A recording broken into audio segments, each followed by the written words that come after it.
Welcome, everyone. This is episode 36 of The Lookout. I, myself, am Meelz. I'm here with the Platinum Chanel boy, Jeff himself. Yeah. And we are here to discuss the most incredible, the most fantastic, the most spectacular. I mean, just the wonderful world of Dragon Ball, man. It doesn't, I mean, every week for me, it feels... Yeah, we're making Dragon Ball look like it shit just came out. Right? It feels good to me just talking about it, isn't it? I hope it feels good for people listening to it. Yeah, I'm hoping people are like, let me run this back because it's interesting enough. But you know what? We're here to talk Dragon Ball. We're here to talk anime. We're here to talk a whole bunch of things. We have a special guest on the line. I'd like to welcome everybody. My brother, our brother, RNC. Yeah, new RNC. New RNC. Damn, is this really like the is this the red carpet? Blue carpet? It's the blue carpet? This is the blue carpet, I guess. Blue carpet treatment? Listen, we got Jamal on the line. Jamal, what's good, bro? My black brothers, how are y'all doing today? What's going on, man? We here. We chilling. We live. This is good. This is a wild urban intro. Like I'm in with the wild. I'm chilling. Folks, what's popping with you, Bachi? Like shit. Blue carpet treatment. Facts. Hey, we just gonna turn this into the Source Awards. We just talk about Dragon Ball Z. Like, we just gonna run up on stage. A little bit. Listen, we're here. Shout out to Jamal. Thank you for coming through. Always. No problem at all. Happy to be here. It is our second week of covering the Tien Shinhan Saga. I want to say shout out for last week's show, our debut episode of season 5 with Rainy. Yeah. My God, awesome episode. So, all right, here's what's crazy. So, I listened to that episode on the plane, flying here, and because I'm in Chicago, and I was on the plane so hyped in my chair because of that conversation just around anime, and I was like trying to contain it in this like tiny ass spot. I was like just listening to y'all talk and like just about everything. I was just hyped as hell. I was like, bro, like it was just crazy. That episode was dope. The flow was amazing on that. So shouts Rainy, shouts us. Can I tell you? After that podcast, I'll give you a little peek into my life and things like that. After that podcast, first of all, me and Jeff were so happy with how it went. After we cut off, we were like, that was so good, man. That was amazing. Oh my God! I'm glad nobody heard that conversation we had. No, because we were like fucking kids. We were giddy. So yeah, 100%. After that, let me tell you this: I leave where I'm recording at. I leave the studio that I'm recording at. I gave a homeless person change. There's this kid whose ball rolled out into the street. I got it for him. Like, it was just, such a good, vibrant, positive mood that I was in after that. Because, like, a discussion about anime, you can't really replicate that. You can't replicate, especially if you're anime fans, or especially if we're not critical about it. We appreciate about it. There are things we are critical on. Don't get me wrong. We don't like to be even our favorites. Right. Even this. We don't like to be played with or being thought as we're stupid or anything like that. But overall, we're appreciative of like what it's meant to our childhood, what it's meant to our adulthood, what it's meant just for the amount of hours that we put in watching it. Man, I keep going back to this Pokemon thing, but bro, you gotta understand, I got a 10-year-old brother.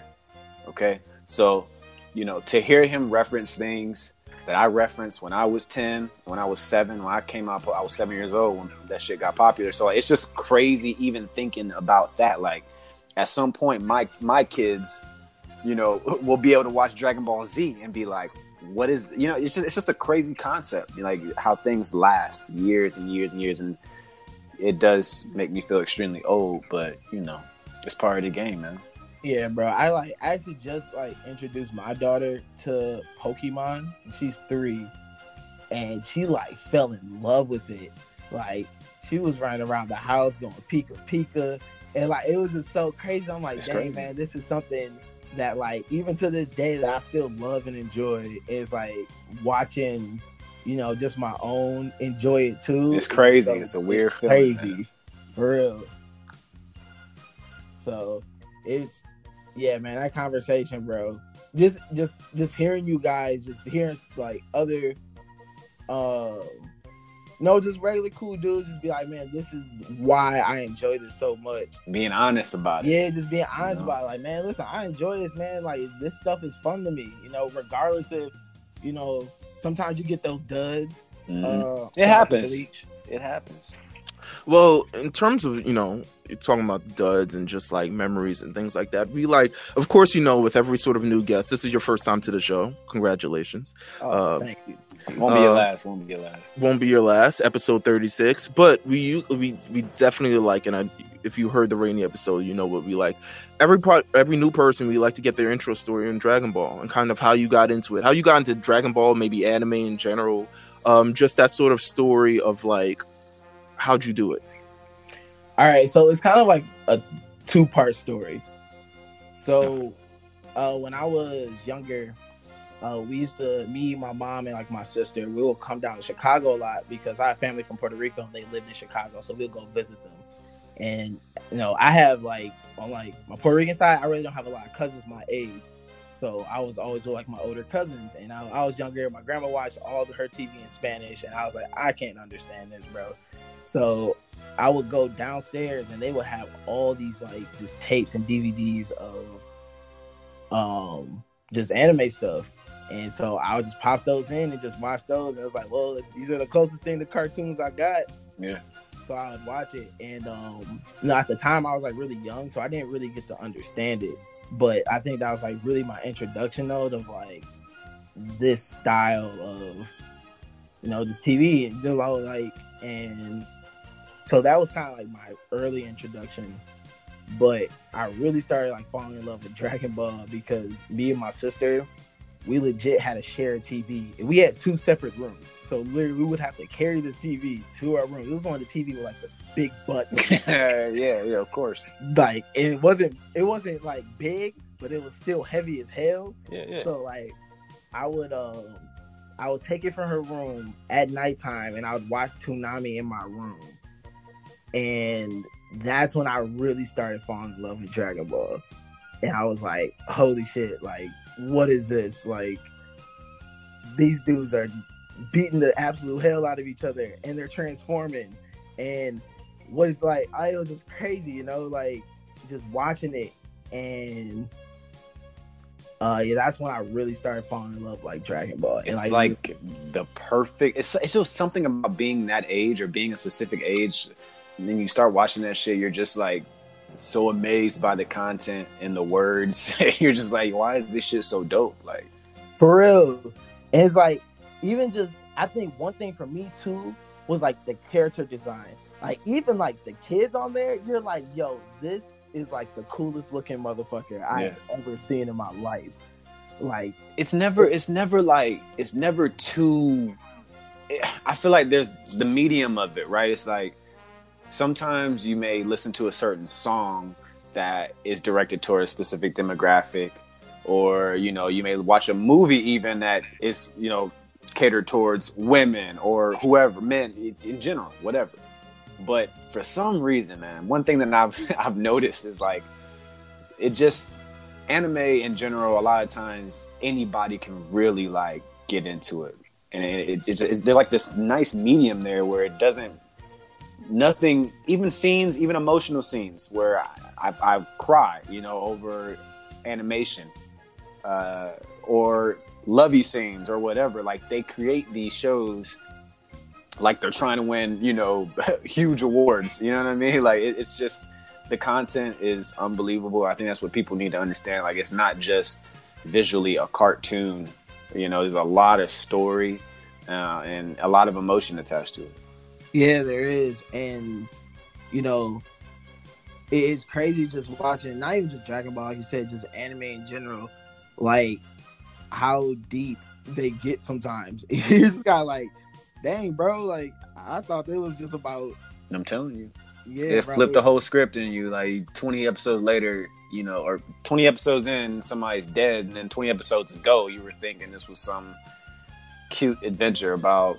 whatever, some kid, some cute kid who has a cute friend and they go off together, and then a year later, one of them's dead. I feel like that's basically like, because we've grown up with like American cartoons for so long, and just the plot and sort of the premise and everything for sort of American cartoons are so like surface level. Yeah, and it's you not can that kind of figure it out really It's fast. not that they're bad, Yeah. but it's like you grow up, there's you'll watch a cartoon like, oh, somebody's trying to save the earth, or even though it's like Rugrats, or it's like they're just kids getting in trouble. There's new adventure every day, exactly. And like things surface level like that, but you never really truly realize how far that we can sort of take things. And maybe even as you get older, you get to watch more shows that kind of dive more into that. I think probably one of the first experiences I had with that, I was like, yo, there's this like, you know, when I was watching Adventure Time, I was just like, whoa, there's this whole other level of like dark and like craziness to that show. It's like, it's very, very deep. It's very written layered. like an anime, no? Like it is.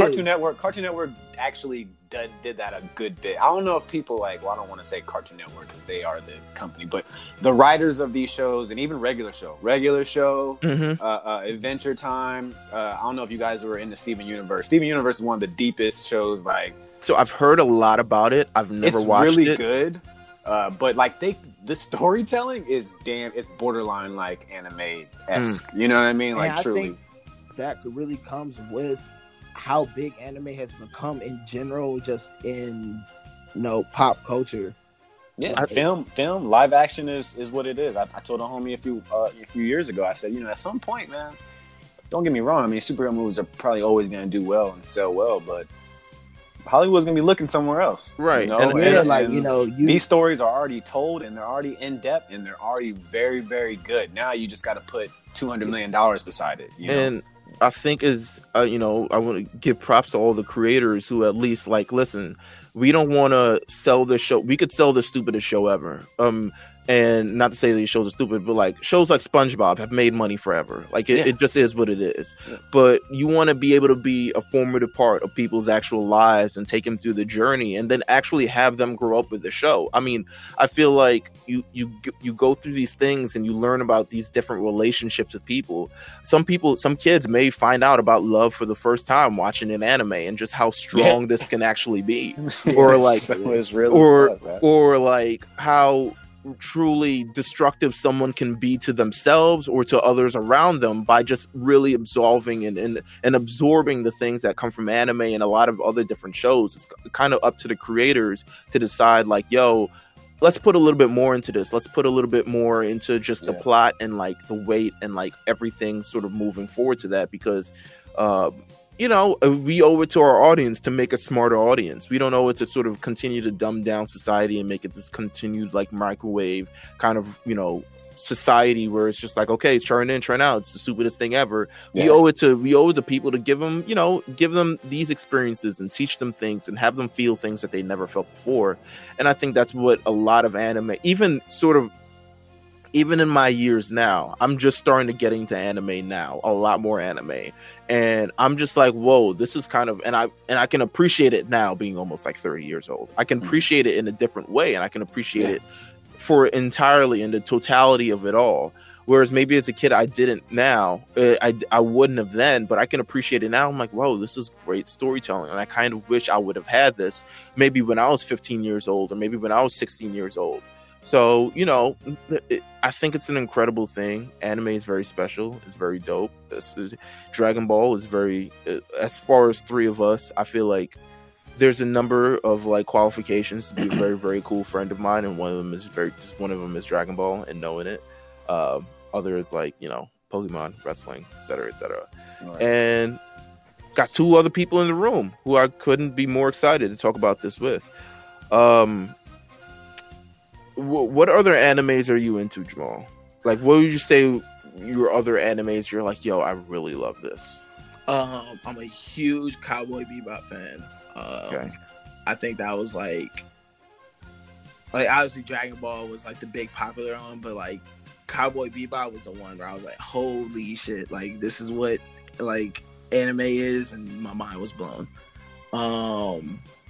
So I love to always go back to that. I did a rewatch of Hunter x Hunter. Shout out to Jeff. I'll be trying to get everybody to understand my pain and understand my happiness. And that's the only way. That's the only way I feel like I can explain it to you. Like if I tell you in person, or like if you listen to my music or whatever. But like, man, if you really want to like just kind of like, man, that Hunter x Hunter shit, man, shit changed my life. Bro, going back and rewatching it is very funny to like pick up on the little things that I did not catch like the first time I watched it. Mm-hmm. It's a lot of show. Like it's not. I don't think you can kind of cover it at all and experience it all in one watch. No, I've watched it once and I'm like I kind of got to go back because like I feel like I'm missing shit. Yeah, there's a lot of components to that show, man, and like there's so many connecting things, and like the best part about that show is that they got all these things, but it doesn't feel like too much. Like, you know how sometimes some anime try to just throw too much at you at once. They separate and they pace fairly well. I think there's things that like people were frustrated with, and I think a lot of that was if you read the manga, it's like a lot of things are the way they're paced. You understand it more. I've read the books. I've read where they're at currently. And I've obviously seen the whole anime, and I've watched the older anime, the one before this one, and I enjoy all of them. But the manga is by far really like you get a lot in it. But obviously, when I got to the Chimera arc, that was kind of the one that I had realized I was watching a masterpiece. Like I had enjoyed it previously. I enjoyed everything coming up to it. Even Greed Island, I ended up after watching it a few times, I appreciated it more. But man, that last arc in the anime was for me it was just too much, in a good way. Mm-hmm. And I think at some point we'll get around on this podcast to speaking about various other animes more in depth. Well, right now, Meelz, I was thinking about that too. Talk about that, and I think you and I think real quick. I just, we're gonna plan something in time, but I think you and I could definitely give people a piece of our minds when it comes to My Hero and Hunter x Hunter. I think that would be kind of cool. But we'll discuss some preliminaries later. Listen, we'll discuss it all. But what we're discussing now, we're discussing Tien Shinhan Saga. Tien Shinhan Saga of the Lookout. Yeah. Tien Shinhan Saga of Dragon Ball. And then, top 3 saga. It really? Ooh, hey man, this Tien shit is really dope, Meelz. Like I was tripping. I was tripping like as a kid. I really was. I think my favorite thing about this saga is that this was really just about two cats just wanting to throw hands. Like this is what, like, there's no earth on the line really. Like no one's trying to die or no, like they're trying to kill each other. But it's like the world isn't at stake, Right. This isn't like some big bad villain comes like I'm about to blow up your earth and it's just straight martial arts. Let's get it. It's just two cats is just like, bro, I want to throw hands with you. That's it. Like let's get busy. All right. Well, listen, I hear your excitement, Jamal. So I have a proposition for you. All right. We play this game called Last Time on the Lookout. Oh my God. You were going to do that shit to him? We play this game called Last Time on the Lookout. Well, first of all, he's the one who admitted, yes, he listened to the last podcast. No, he watched it. That. That's true. It's a top 3 arc. I have no problem. There's so many things that he's talked about that I'm just like, you get 30 seconds, of course. There's so many things he's talked about that I'm like, man, you know what? Maybe myself and Jeff need a week off from the Last Time on the Lookout. Maybe it's time for us to this is a true initiation. Let's say that. A true initiation. Last Time on the Lookout. It's to the point where I just want to hire the guy that actually does it to do it for us. Well, yeah. I mean, you know what? We might have a prospect here. We got to play Last Time on the Lookout because, it's an all-time game. Jamal, are you ready? All right. I think I'm ready. You think you're ready? Do you think you're ready? I think I'm ready. All right. I'm gonna give you one more second. Right? It's 30 seconds. It'll be a breeze. Trust me. 30 seconds. It'll be a breeze. 30 seconds. We're now playing Last Time on the Lookout right now. All right, so Last Time on the Lookout, the tournament's starting all over again. Everybody's pulling up. Everybody's wondering where Goku's at. So Goku pulls up running. For some reason, he swam halfway across the world, but yeah, did that. And then so they go sign for the tournament, and then Master Roshi sees his enemy homie from the crane school, and You get this like look at Tien and Chiaotzu, and he's like, "Yo, they're strong." So then they do the ghost time. Whatever. You're good. No, your build up. Your build up. It reminded me of One Piece. You know, you're getting there. It's just like, just get there, please. Just get. Jamal was trying so hard to get there. He's like, I was trying to remember everything so much. I don't know. Nah, it's 30 seconds, bro. I see the point. If you had 60 seconds, you would have got there. I saw where you were headed. I saw where you were heading. Listen, how many takes you think it takes that actual dude to do that? He probably knocks it out. He's probably so used to it nowadays. Yeah, but it's like 290 something episodes of Dragon Ball Z. Yeah, we do it off the dome though usually. So I mean, I at least I don't write anything down when I do it at least. So I don't write anything down, man. I'm ready. Listen, I've messed up. I know that dude probably has crazy cliff notes. I've messed up plenty of times on Last Time on the Lookout. Can you imagine like them recognizing his voice? It's like, oh, can you recap Dragon Ball Z for me? Like just yo, man, recap the last 4 years of the of Obama's term. Like I'm gonna have him remind sure. Last time on Jeff's life. Oh my god.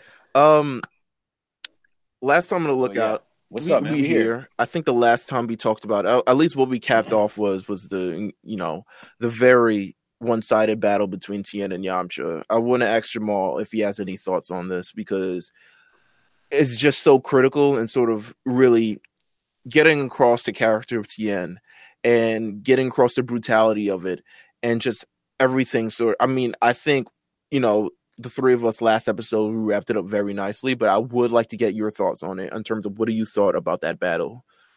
I thought that it was a really dope battle, but like you guys said, that really was the beginning of the end for Yamcha. Mm-hmm. Like, it legit just gradually gets worse and worse for him as the series goes on. And like, you really can key that point as just the beginning for the end for him.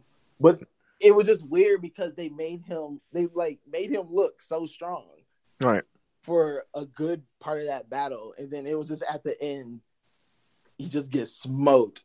They gave Yamcha too dope of a design, man. His design is too dope, and I think like they misinterpreted the design because he looks like he should be competing with everybody still in Super. Right. I mean, yeah. I mean, quite honestly,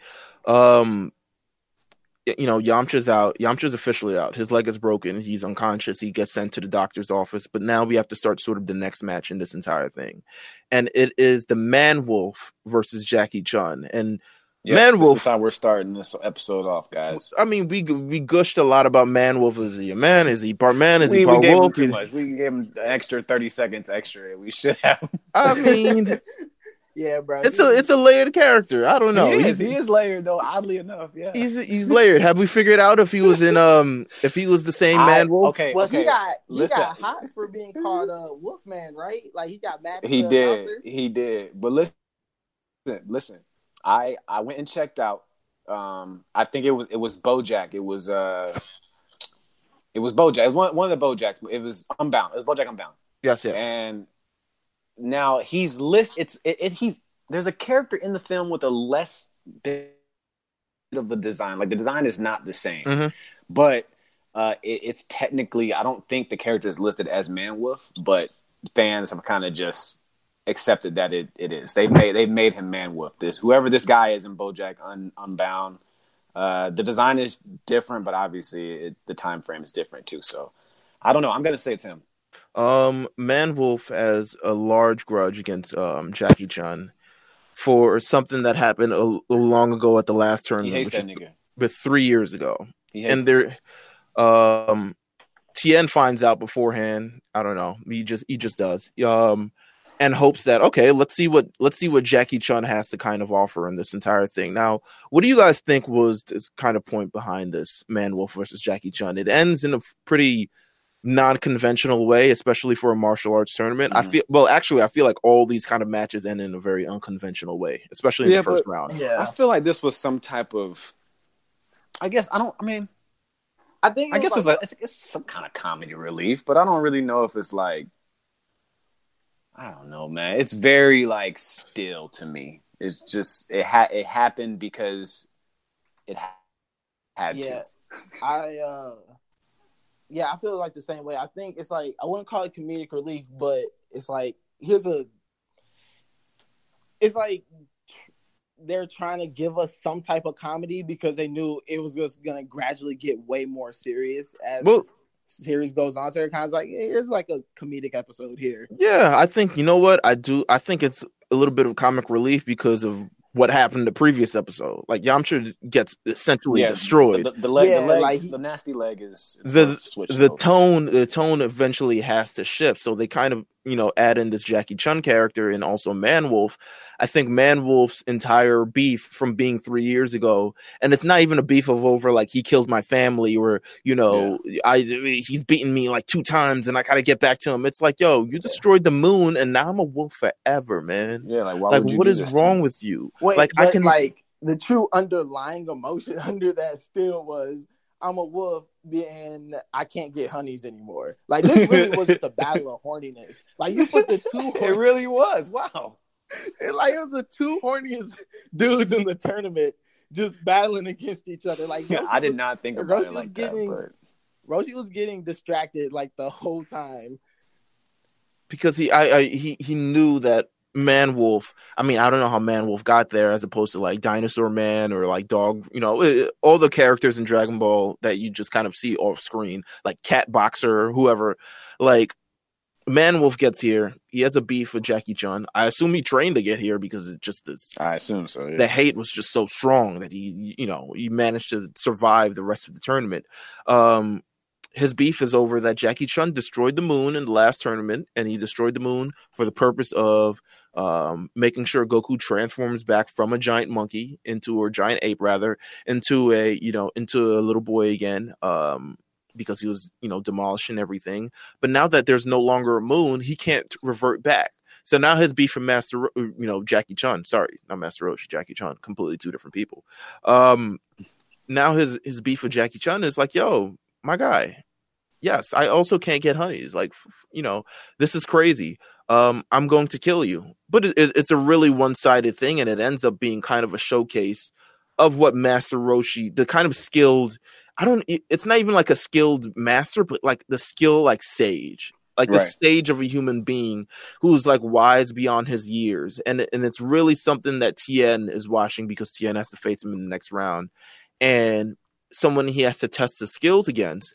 But he really gets in there and you kind of get to see just as the last battle was a showcase of not only the strength, but the character of Tien. This kind of was the same for, Jackie Chun. You kind of see him use his sort of abilities to hypnotize Man Wolf using Krillin's Chrome Dome. At the end, that was like the horniness respects horniness. Like he didn't have to do that for him. He didn't have to. He was like, you know what? I know how it is. I got you. You know what? It is what it is. We get that. There's no major result to the battle. It ends up being that Man Wolf gets what he wants. He's back to a real man, and he's kind of like, all right, now I no longer need to fight. I can, get out of here, and that's kind of how that battle ends. No sweating, no punching. But for whatever reason, shows up in BoJack Unbound and ready to go again. So maybe I don't know. He turned back into a wolf. I feel back into a wolf later. I mean, there's still no moon. So unless the moon came back, maybe the moon that was the Piccolo put it back, bro. Oh, remember? Yeah, that's right. Yeah, Piccolo put it back. That must have. I still feel that them blowing up the moon was like. It's epic, man. That should have ended everything. That series should have been over, man. That was a tad bit unnecessary. Like, just a little bit. You destroyed the moon. The whole moon? And kind of cataclysmic. The tides change. The tides are destroying everything. You just it's a wrap for us. It's not as believable as you think, but you know what? It's a cartoon, so here's what we're going to do. But no, Piccolo put an artificial moon back in the air, so it's not a real moon, but he put something up there. Well, wow, Piccolo head on trends like a true black man. Shout out to Piccolo. Shout out to Piccolo. We get into our next battle. Also an interesting battle. Chiaotzu versus Krillin. And I was so happy when Krillin got this moment because Chiaotzu was on his ass every single time they saw each other. Well, Well, they do a little preview in terms of it, and you see this guy sitting who's all bandaged up, and he's all been bandaged up because he's been burned. His skin has been burned from the Dodon ray that's been used in the preliminaries of the tournament. And I thought that was fucked up, man. I thought that was a nice touch in terms of like, yo, the danger of this guy, because you look at Chiaotzu a little bit, and it's like you're unnerved by the fact that he's like this very emotionless kid clown type of deal. But now you actually see like, yo, this guy is fucking dangerous. Like he might burn Krillin to death. Like you might have to actually watch out. Hold on, man. And what's dope is like they kind of saved that moment because they didn't show him in the preliminaries, right? They didn't show any like of him fighting. No.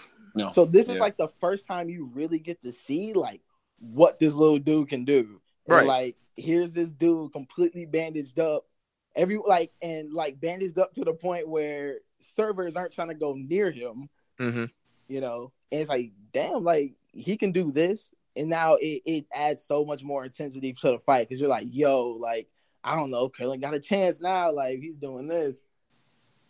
What's your overall thoughts about just this fight, the characters involved, the people, the powers, everything like that? What's everyone's sort of two legends, man. Two legends. Chiaotzu, man, listen, he's done a lot for this community, man. Tired of the disrespect, man. Well, you know what? I feel like put himself on the line many times, man. He's not. But it's also, it's also unwarranted. I feel like a lot of time. I feel like he really didn't have to blow himself up against Nappa. That's how. Listen, man, he had to do it. Listen, you gotta sacrifice yourself for the homies sometimes, bro. Meelz, he had to do it, man. He had to do it. But did he really? At the end of the day, did he really?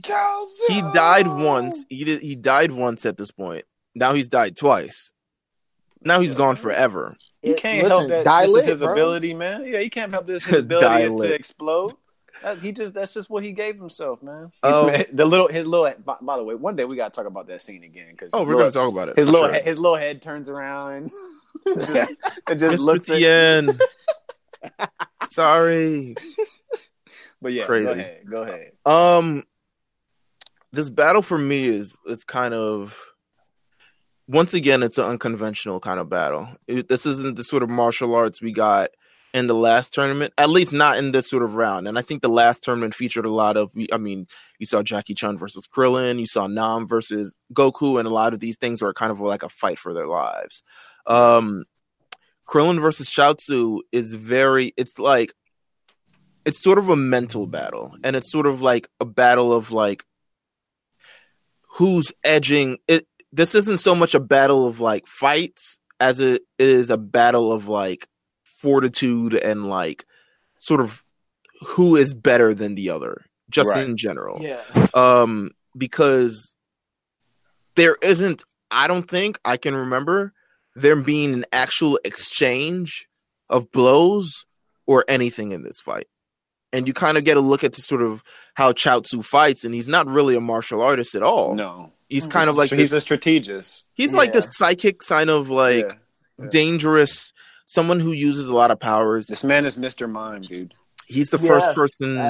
That's like the perfect comparison. He's like Mr. Mime, man. He's the first person actively in this series who becomes a main character in this series who can sort of levitate, which is very big. It becomes a thing. It not only becomes a thing, it's just a normal thing after a while. In Dragon Ball Z, they explain it off screen that now everyone can fly except Master Roshi. Everybody can fly. So he's the first one. So it's like this one aerial versus grounded sort of technique. And it's wild, and they're putting over the sort of the intensity of the Dodon Ray. Dodon Ray, a really understated move now that we think about it, because it doesn't really get any sort of purpose in Dragon Ball Z. They need to bring it back. Yeah. They need to bring it back. Well, it's because somebody run it, man. Blame Frieza. Frieza ruins a lot of Frieza ruins a lot of techniques. Frieza for other monopolize anything coming out of your finger. Yeah, you can't even do it. But to be fair, he does it the best, and he's the coolest one to do it. So, is Frieza a culture vulture?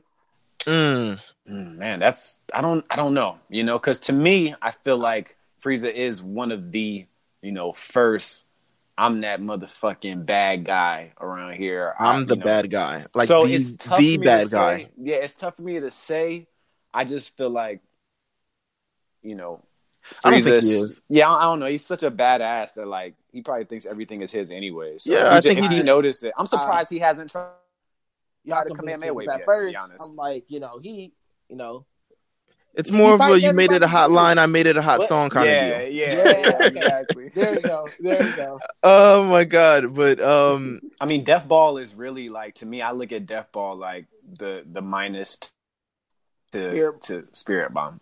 So he has his own little cool little. a lot of this is sort of Krillin kind of fighting himself, and a lot of this in terms of the showcase of what this is. We get a showcase of Chiaotzu and just how scary he is, because the scary part about him is that he's not using martial arts at all in this battle. He has these psychic powers that can stop you in his tracks. He can fly. He can use the Dodon Ray. All these type of things that Krillin is not necessarily prepared for. He came prepared by training with Master Roshi for a martial arts tournament. So now that he's rolling and escaping for his life, because he might be burned to death, quite honestly, if this Dodon Ray hits him, it's actually pretty insane now that you think about it. But they give this Krillin this moment of sort of establishing his kind of ingenuity as a fighter. And there's more than one way to sort of win a fight, and it's not always with your fists. Sometimes it's with your brains.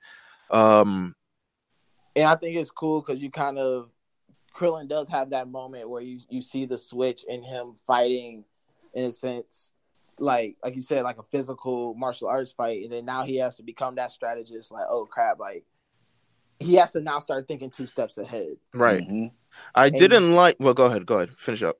No, but I think seeing that moment is cool though, because as much as I actually really love this fight, I think this fight is so good and so funny and so Dragon Ball. Mm-hmm. But it sets you up for like the real underlying fight, which is Krillin versus Goku. I mean, 100%. I mean, because they give Krillin this stronger opponent, this opponent where he really has to show off like how much can he learn as not just as a fighter, as a martial artist. And it's like, oh crap, like you get that moment like, bro, like Krillin really grew, like Krillin really became much stronger. And now it's like, you see that dynamic, like, man, now how is he going to fare up against Goku, some guy that he, really compares himself to throughout the series? That jumping Kamehameha, to me, man, it's like the start of taking a technique that's already popular but adding something cool, like instant transmission and all that fun stuff. Right. And Master Roshi was like, listen, he hasn't mastered the Kamehameha. Like, there's no way he can actually use it. Man, he evades the Dodon Ray, jumps up in the air, Kamehameha. He manages to hit Chiaotzu. It's incredible. It is incredible. But he isn't done. The one thing I didn't like Chiaotzu. It was like, oh, Chiaotzu's about to bring out his final technique, and it's like Skull Bash. Like, it's almost like I'm like, all right, Ash, no more fucking Volt Tackle, all right? Yeah, I'm tired of Pikachu doing this shit. It's like, oh, he learned his 4th move. It's Skull Bash. It's like legitimately a spinning headbutt.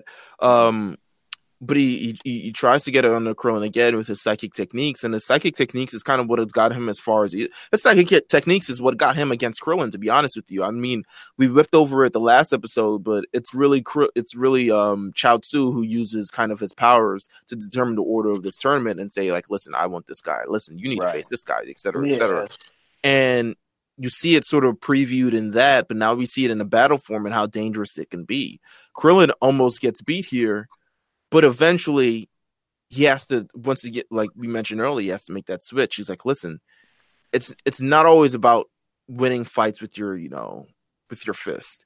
It's not always the strongest who wins. Sometimes it's the most smartest who wins. And him being able to sort of catch him off guard with the math equations was nice. This is Dragon Ball and Dragon Ball Z and Dragon Ball GT and Dragon Ball Super in its finest right here. Like, they've been doing this type of shit from the beginning, and this is a great example of what you're talking about right now. It's like, what's 1 + 1? Punch to the gut. What's 9 - 1? Traction. And actually, to me, man, revolutionizing, dialogue and fights, and making it okay and interesting to like hit you with that and it's been in this whole exchange, it was only Right. 15 seconds. You know? Right. And they like said a bunch of fucking words and shit, knowing damn well that wasn't 15 seconds of fighting. But yeah. Is Chiaotzu a kid? Yeah. I guess he's a kid, right? I don't know, man. What's really a kid in this show? I mean, I guess so, but I mean, they're all kids at this point. Well, he'd have to be because, well, yeah, this is true too. And there wasn't a those tournaments weren't separated by age yet, so I guess it doesn't really matter. Let me see. Accordingly, I mean the dates in Dragon Ball are still. Chiaotzu's probably the same age as Goku. Let's see. Yeah, Let's see. Chiaotzu just one of those guys who don't age. Let's see. I'm actually looking up right now. He was born in age 738. Goku was born. Let's talk about it. Age. He was born. Oh, a lot of deaths. He was born in 737. So Goku is 1 year older than Chiaotzu. There you go. Wrap that up. Bro, they did. There you go. I told you. Man, my dude. Didn't even try, man. He never got some facial hair or anything like throughout the rest of the series. This dude was just literally just is what it is, baby. My man died. He died multiple times. He's good. I mean, at some point, he's 1 year younger than Goku, but at some point, Goku and Krillin are all become adults. So I'm assuming he's an adult by proxy. I'm hoping. I don't know. Yeah. I just think he's a short adult. It is what it is. Because Krillin's got to be around the same as well, I'm assuming, in that case. So. It's a good battle. It's a good battle between Krillin and Chiaotzu. While very unconventional, it adds to sort of really what the essence of what Dragon Ball is about, right? Like the sort of entertainment, the sort of comedy, managing to interweave it in a very certain way while staying true to these characters, and giving other characters that aren't the main character, which is i.e. Goku. Krillin was born 736. He's 1 year older than Goku.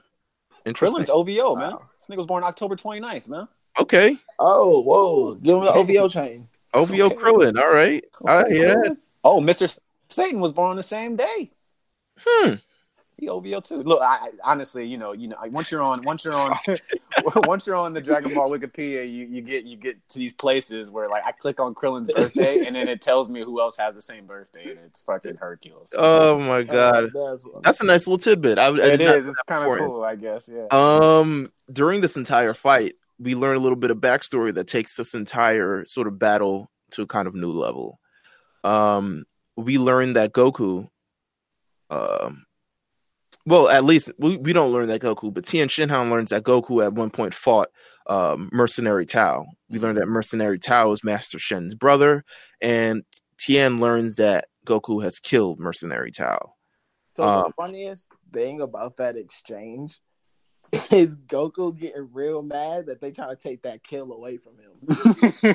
they're like, man, you ain't kill that dude. Like, nigga, yes, I did, cuz I killed him for real. I got the receipts. Like, right yeah. He wanted that body, man. He tried to kill me and my friend, so I had to do what I had to do. Essentially, that's kind of what it is.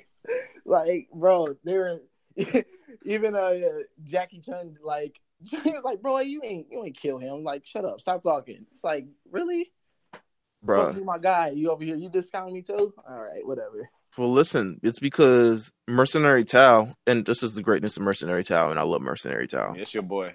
I love Mercenary Tao. The fact that he flies on a tree is fucking incredible. It's just, I mean, no, it is pretty cool. A boss way to exit. I can't even. If I could, I would. I can't, but I throws his own tree. How you chop your tree off and throw it and then land on it? If I could, I would, but I can't. So I got to give it all to him. Like, he's the cleanest exit in the show. Have you seen? There was there's a episode of Pokemon where Team Rocket does something very similar, and I always thought that they did it as an ode. It might be. Like you know the whole Team Rocket. Is it first season? Again. I don't remember, but it's the whole Team Rocket blasting off again, but they kind of do it themselves. Interesting. And I always found it like a little ode. A little ode to that. Listen, through this battle, so we learned the sort of family tree and the sort of structure between Master Shen and Mercenary Tao. We learned that Goku kills Mercenary Tao, and Tien tells that to Master Shen, and he can't believe it. So now this is, you kill my brother? Oh my god. Now you gotta die, like for real. Like it's not even. This isn't a game anymore. Like people gotta die. So it takes the stake of this crane versus turtle rivalry and the two clans to kind of this next level, which we didn't really see in this tournament. And I think it's cool. It puts a little bit more stakes to it. But also it's like, you know what? It's cool. I'll give it that. It's cool that it adds. It's sort just of, cool. Yeah. It adds this very like martial artsy sort of element to it, which is this entire arc is very prone to be very martial artsy. But it adds this like, you killed my brother, like I have to kill you, like in very weird subtitles. It doesn't seem like too much, like it is just enough like extra added on where you're we've seen multiple animes, so this is tame. Man. Someone wanting to kill someone because they kill their brother is very tame. Yeah, like yeah. They I've seen way worse. And they did it, and I appreciate them for that. Like I said, this is like one of my favorite arcs just because really it's simple. It's not a lot like to it in a sense.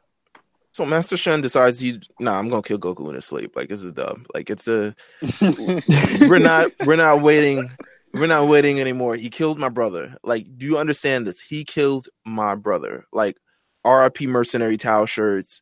The hashtag is everywhere. RIP Tao, free my nigga Tao, etc. No, he killed my brother. He's got to go. So Master Shen in disguise decides he's gonna slip out of his apartment. He's gonna break into Goku and sneak out well though because Tien caught him. Well, Tien is all. I mean, I don't know why he knows, but he just did, and I don't know. It's very weird. It was weird how they made the third eye too be the one that caught him. Of course, what's the third? You need three eyes, baby. Eye barely does anything. No, that eye. If you freeze frame it, that eye is never in the same direction as the other eyes. I promise you. It's never. Is the eye the power of the tri-beam? No, he's just the tri-beam just his technique. He's just a three-eyed human. He's just a three-eyed human. No, he's a three-eyed human. It's basically through. So is his parents cousins? No. Oh, don't do that. I'm about to say. Come on. I mean, don't do that. Jamal. Jesus Christ! Don't do that. Don't do that. I actually know. It's sad that It's sad. It depends who you are. That I know kids whose parents are actually cousins. So he descended from the three-eyed people, is what Dragon Ball Wikia says. Three-eyed people, Triclops, ancient group of three-eyed people. So it's his people. Okay, that's cool. Okay, I have no issue if he. Damn, that's crazy. This man has Cyclops in his blood, son. Yeah, it's actually what you said was pretty racist. So whatever, man. Yeah, Jamal. Hey, we all have something going on, but it's cool. At least he has a certain people. I don't mind the three eye. Like if it's a concept, like I love Kurapika because his family has his tribe has a specific thing. Mm-hmm. So as long as it's like that. But in that case, what's up with Chiaotzu, man? Where does guy come from, man? I can't explain that. He's just a clown. Crazy, man. Master Shen, he breaks out the apartment, tries to kill Goku. Luckily, Goku sleeps on his side like all normal people. Are you a back sleeper or a side sleeper? Oh, nigga, I sleep on my back, bro. Really? I can't sleep on my stomach. First of all. Oh no. If I sleep on my stomach, I usually wake up with a stiff neck. If I'm in bed with a woman, I can sleep on my stomach. I don't know why. I'll kind of fall asleep anyway if I'm in the bed with a woman, but like. As far as me regular on a day-to-day night, nigga, I'm falling asleep on my back. And if I wake up any other way, I probably didn't sleep well. But I also don't snore. I don't snore. Really? Are you sure? I don't. I promise. I heard people sleep on the back snore. I definitely don't snore. Jamal, how do you sleep? I attempt to sleep on my back, but I always end up on my side. I don't know why. I'll fall asleep on my back, but then wake up on my side. I will fall asleep. So here's the thing. I fall asleep on my stomach and wake up on my side. I can't. I've slept on my back. I cannot fall asleep on my stomach, bro. I can't fall asleep on my back. But the rules change for naps, which is really strange. Like, if I'm about to take a nap on a couch or even in my bed or whatever. I'm on my side. No, bro. I can fall asleep almost any way when I'm napping. But I cannot do it. Like if I fall asleep on my stomach watching The Office in my bed as a nap, like I just got home from work, let me take this nap, cool. But bro, if I tried to fall asleep on my stomach, like going to bed, I will not fall asleep. And it's just one of the weirdest things. I don't know why. I've woken up in the dumbest positions, like taking I believe it. Like the absolute dumbest positions taking a nap. That, like you said, if I attempted to go to sleep like that, like there's no way possible this happening. I believe it. Yeah, I'm definitely a side sleeper, stomach sleeper. I very rarely slept on my back. It usually results. I usually have to put something on my head or on my face to sleep on my back. Like it's weird. It's weird. Know. Yeah, I mean, we all different, man. Anyway, natural back to side sleeper Goku evades this maneuver. They cruise out into the streets. It actually gets really, really serious. Like they're out in the streets, and he's like legitimately trying to. It gets very Scooby Doo-esque. Yeah. A little bit. Where a little bit. Grab his mask. Silhouette. Oh, the Craymaster when the mask falls off. Yeah. They don't even show his, but just the silhouette of his face. It's like you could see it code to the face. It's like Master Shen, like it's like, and I would have killed him too, of course. But nah, Master Shen is talking a lot of shit. Even though he's revealed, he's like, "Yo, you still got to die. You killed my brother. Like, relax." I mean, this is all fair. They're in their Did Master Shen have someone talking to him like O-Dog? Like, they killed your cousin. Oh yeah, like it's probably his own personal. It was probably Tien. Personal vendetta. It was probably. That's why Tien was in full fighting gear. That's what's so weird. All right, so let's get to this because everyone's in their underwear naturally because everybody's in their underwear, but Tien has not. He's ready to fucking go. Did he sleep in his G? Like he don't sleep, man. Tien is an all-black Air Force One nigga. Like, that is for sure. Do you think any nigga that sleeps in his fighting outfit? Nah. Do you think Tien could close two eyes and keep the other one open and still get the same amount of rest? Yeah. Think about it. What if he takes an 8-hour sleep, leaves the third eye open, closes the other two, sleeps for 8 hours? Is he fully energized? I feel like all of this could count as disrespect with the three-eyed people. This entire discussion right now. Are there three-eyed people? Let's use Google. I've never met a three-eyed person. I mean, I'm sure there are, but like what I mean is like, is it how? Like, it's got to be rare. It's got to be rare. It got to be a rare. Got to be rare. So if you have three eyes and you listen to this podcast, fucking let me know because that is one. It's incredible, and I want to know if anything cool comes with it. Well, if you don't have three eyes, your third eye might be open. You know, word to God, Allah. Word to God, Allah. So yes, Tien shows up in full fucking full fighting gear, stops this battle and says, "Listen, Master Shen, you can't kill him now. You need to give me the satisfaction of killing him during the tournament." Jesus Christ. And shit, I mean, it's like, come on, man. If you pull it up, by means, he made that sound so honorable, even though it's like, I don't know, like, niggas stay out this business. Yeah, but I mean, you gotta look at the situation is like, I guess that's what it's about. It's a tournament, and you can die in the tournament. I mean, hey, that's probably a high reward. But where does Tien's angst come from? Just in general. That's my thing. That's my whole thing about his character too. Is like, I mean, he is really. I just feel like he was made to be more. Like I really wonder, like, ultimately, what was the plan deeper than what it turned out to be, or did things just happen? You know, did Dragon Ball become too complex for Tien? You know what I mean? Like, 'cause if you look at his design, I'm just sorry. We talked about this last week. I mean, he's always one of the most brolic men. He's about the same size. I mean, I don't want to say the same size, but he's you know, he's a little smaller than Broly. You know, when Broly's up there, but like he's a big man. You know, he looks like the design was meant for more. And I wonder if, you know, when they were working on Z or however writing, whatever the case, whatever they were doing, if the show just became too complex for his character. I think, go ahead. Oh, I think that this arc, they really probably didn't have a plan because he was already turning soft early in the, like, I feel too early. Right. So you think that the plan was already to kind of like cut him the off plan was at some already to be point? like, he's gonna join the guys and he's gonna be a part of the gang, and because I'm thinking they had Goku turn into an ape.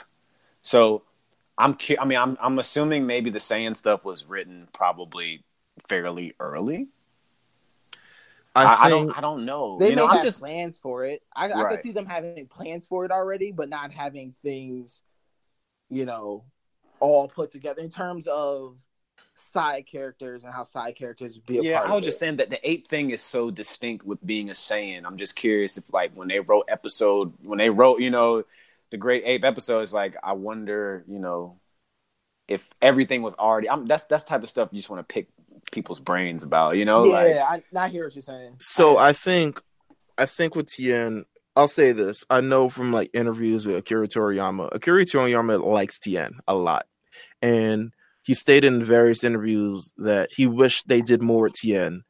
But I think just sort of where the buck kind of stopped with Tien is because he's sort of a character that was kind of like written one type of way. He's really like, he's not a multi-dimensional character. He's not someone who like learns to be good and then that's it. He's really like this really just like very disciplined martial artist. So could have gave him more. He's not a character. I think the way he's introduced, he's not a character with a massive ego like a Vegeta. Right.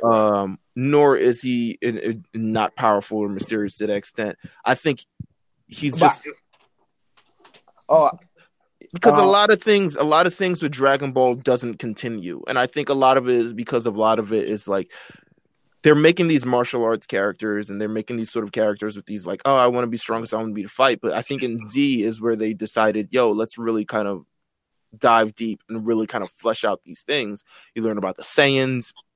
You learn about people's past. You learn about Piccolo's past. You go to Namek. You see Frieza, who's trying to kill all of them. All these other things where they kind of flesh it out, where the show is kind of this martial arts. So the Tien is a very, very like one-dimensional, which is why I think they didn't necessarily. I mean, could they have written a lot more stuff for him? I think maybe if they decided like, well, let's put him at launch. Let's make that sort of a love story or whatever the most unconventional love story of all time. Let's do that. But at the end of the day, he's like this kind of like martial arts fighter. Yeah, I think that one cool thing they could have done with him, and it's going back to like what Jeff was saying, is like he was not really like Vegeta, he had an ego, but he kind of has the same Goku motive of I just want to be a really strong fighter. Yeah, but he doesn't. They go about it in different ways in terms of Goku is more so just about he just wants to beat you, but he doesn't have the same personality as Goku, which is what sets them apart. Goku is a fun-loving kid. He's more of a teacher too. If they would have kept growing on that, I felt that Tien's character could have grown so much more. After the tournament. But I think his character was limited in that extent, and I think if you start adding more stuff, you end up having to ultimately change the character of Tien. And you have to give him a spotlight point Right. You have to give him these kind of like these different kind of emotions and also different type of personality and have him act on things in a different way than he would sort of be where he was introduced. I think Tien is not to his own detriment or thing. I mean, it's the people who write him. It's sort of a one-dimensional character, which is why they don't really necessarily continue with him moving forward. I mean, legitimately his response to like, yo, they trying to, let me kill him in the tournament. The fighting and work, like not like, yo, let me pop out and really like blast on them. Like, what are we really gonna do? It's not like a Piccolo thing where it's like this huge personality that comes with it. He's like, yo, I fight. That's what I do. I'll kill him in the ring. And it's like he's the equivalent of like, if this was WWE, he's equivalent of like a very technical wrestler. Yeah. Who isn't like, might not have the mic skills down, might not have all the things down, but he goes in the ring, and that's really great what he is. But it doesn't really translate to the next level. That's what I kind of think with Tien. No, I definitely feel you. Tien's a goddamn jobber, and it just is what it is. He's good at his job. He's intelligent. He's more of a teacher now. He's got great moves. Have a great design, great technique, great voice. But I don't think neither of you guys can say like, yo, I connect with Tien on a different level. I'm not copping Tien merch. Yeah, nah. You know what I mean? I'm not getting a Tien tat. You know, if there's somebody out there who has a Tien tattoo, I have nothing but respect. But I have nothing but respect for them. Junior year, they got a Tien tattoo. they probably really love Tien though. You know, that's just their guy. If you really love Tien, you also love the Spurs. You also your favorite, you know, your favorite character in Pokemon might have been Tracy. Like, it just is what it is. Tracy, man, why can't we just brought him up, man? I was thinking about him the other day. How I was in the shower thinking about Tracy and how wack he was. That's what I was Tracy thinking. Is a weird character, man. For how much sauce Tien got, the most sauceless guys like him. Tracy was way too close to Ash's mom near. I was like, man, well, go home, man. I mean, what you doing, man? Why you on a boat with Ash's mom and Professor Oak, man? Holding the camera, my guy. I don't like that. I definitely don't like Oak ass being around either, man. Look at his fucking grandson, man. Oak just posted in your crib, bro. It's like, why are you in here, man? Oh my god! All right, let's wrap things up. We're getting off subject. Goku versus Pamput. It's pretty one-sided. Pamput comes with a lot of pomp and circumstance. Is that we got the? I like that. Good. I does this. I like that. I like that a lot, Mark. I mean, Mark.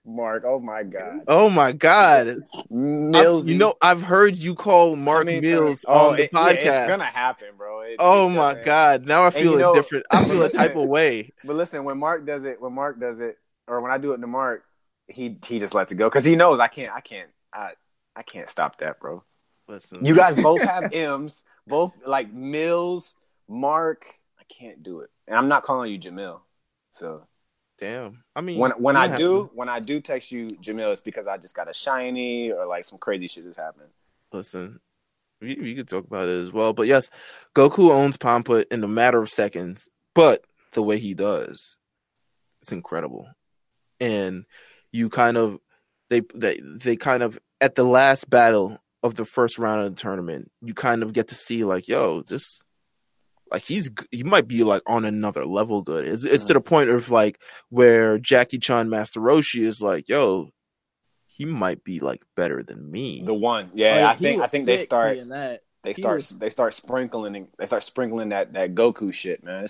I feel like Goku has moments where obviously the show's trying to show you, that he's special. Yeah, he's light years ahead of right. They always try to show it, and I think this is just another moment of them making sure how things go and how things are going to work for him going forward. You get these matches with all these strong people, and then they have to like remind you, like, hey, remember who the top guy here is. Like, I mean, and they do it. It's kind of an exclamation point at the end of the sentence, right? Because it's Goku in the last battle. Everyone sees one punch. It's like, man, he knocked him out in one punch. Whereas, the true fighters, I don't know if it was Tien or Roshi that kind of pointed it out. It was like Tien, because he was responding to Master Shin. Right. He was like, yo, that was like 8 punches.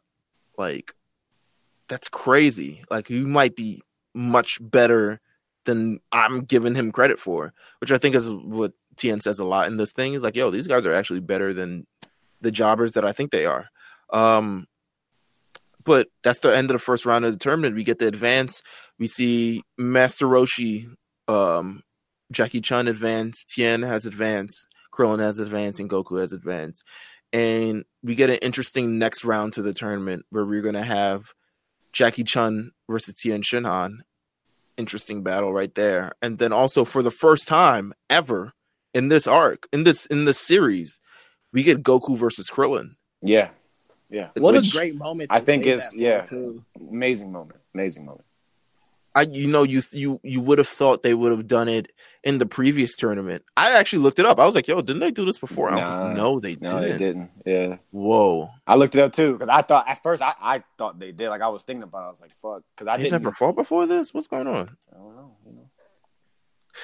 Yeah, that was yeah, I think this arc and everything was just a perfect moment for them to pull the trigger on that, especially like them not seeing each other and training for 3 years, like, and seeing how strong they both got. Like, you finally get that, like, you know, these two best friends, you know, finally clashing against each other in like this big tournament.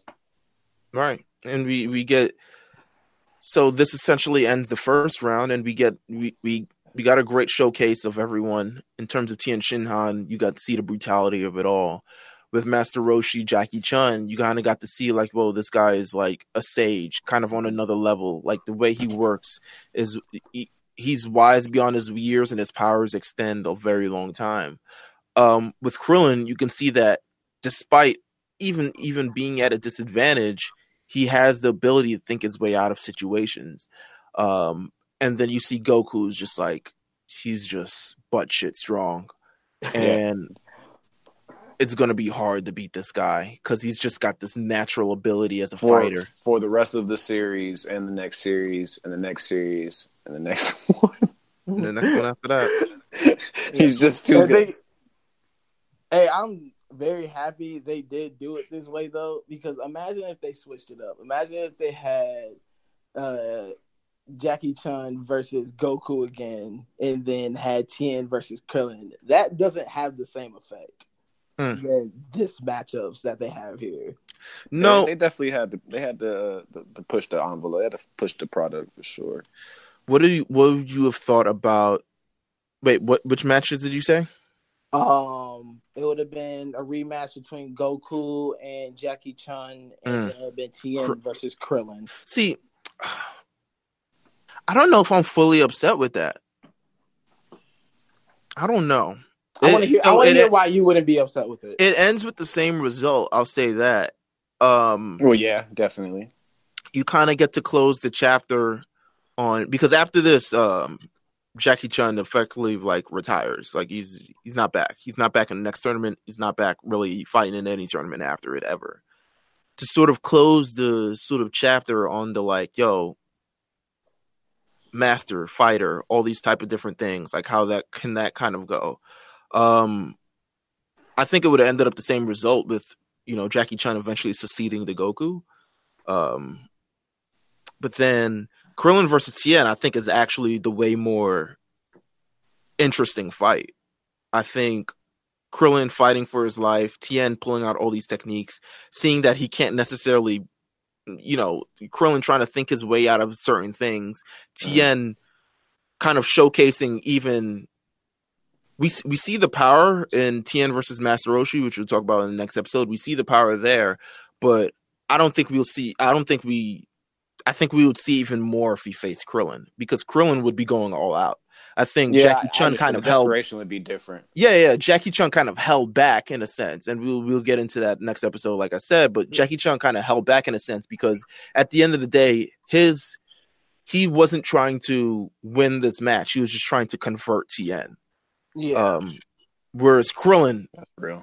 They're going balls to the wall. They're trying to fight to win this match. You just saw Krillin just saw his, you know, one of his friends get his legs broken. He's trying to avoid that and also kind of repay him for that as well. That's fair. The desperation is definitely different. Yeah. I'll say the desperation is different, but I think it kind of it will undo a bit what they did with Krillin in the round before. So how strong they made Krillin look, I think that will lessen of him losing to Tien. Well, him losing to Goku.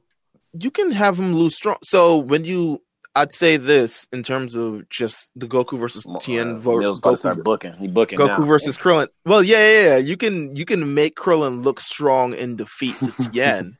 But when you have him getting beat by Goku, now that separation is drawn. Now that forever. Everything's changed. Yeah, everything's changed now. He doesn't get that. Like, even in the next tournament, the next world tournament after that, you get Goku versus Tien, and it's just different from there on out. Like, Tien never catches up to Goku ever again, and it's even actually kind of embarrassing the way he loses to Goku.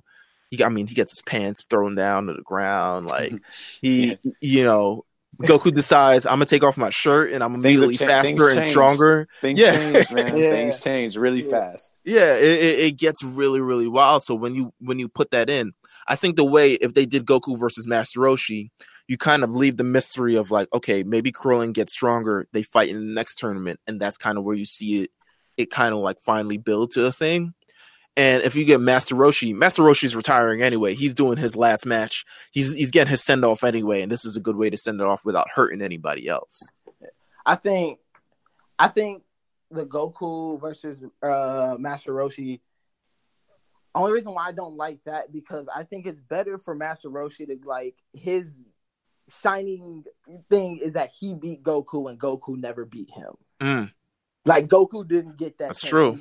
And that's something that he can just hang his hat on, and like something that the master is the master, and that is the master. The master, like simple as that type thing. Even though like they all know he did, but it's like I still beat Goku. Goku didn't beat me, type thing. Right. And I still think though that you also still get that student passing the teacher, or like he still gets that moment where it's like he's giving his pieces of wisdom. Like, he still looks like that teacher against Tien. Right.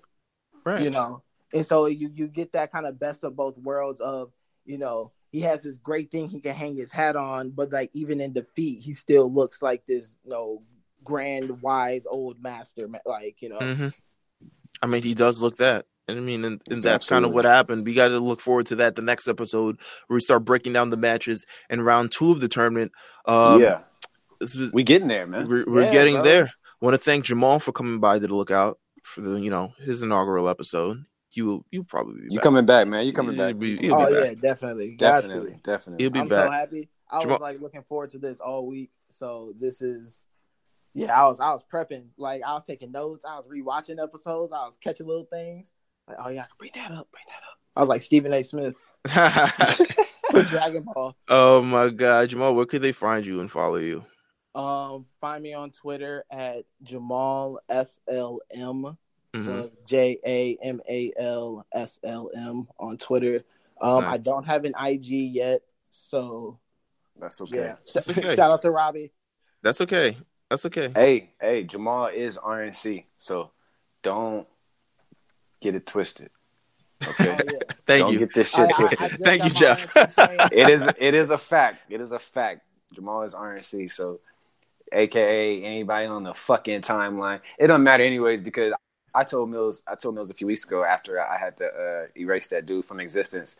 I was like, I saw Jamal's on my side, so I see everything, bro. So don't worry. But when I saw that, I was like, homie got on real disdisrespectful. Yeah, he acted out a little bit, man. I didn't know he was from Florida until you said the FAMU thing. I was like, hold on, hold on, man. Nigga better watch his mouth, man. Hey, watch your mouth if you still listen to our show, bitch. But yeah, we gotta go, man. We gotta go, man. Why you bring this negativity to the end of the podcast, man? It's Goku's fault. It's Tien's fault, man. It's Tien's fault. You got that energy in you, man. You killed my brother. Leg next time I see his killed my brother. Listen, it's the RNC thing. You can follow RNC Radio at RNC Radio Live on Twitter. You can follow us at RNC Radio on Instagram. Make sure you put the follow on the Instagram if you want to stay, up to date on sort of the shows that dropped. That's a really clear sort of channel of just like, yo, you want to know when shows drop, follow the Instagram. So I suggest you follow the Instagram. You can follow The Lookout on Instagram at thelookout.db on Instagram. Make sure to follow that. We continue to put up some cool pictures and all the cool shit. You can continue just to follow everything, man. Everything is going to be a good week. I mean, it currently is a good week on RNC. Damn. I mean, it's RNC Decade Week. A lot of this shit popping up. A lot of things are happening this week, so make sure you stay tuned. It's very, very fun.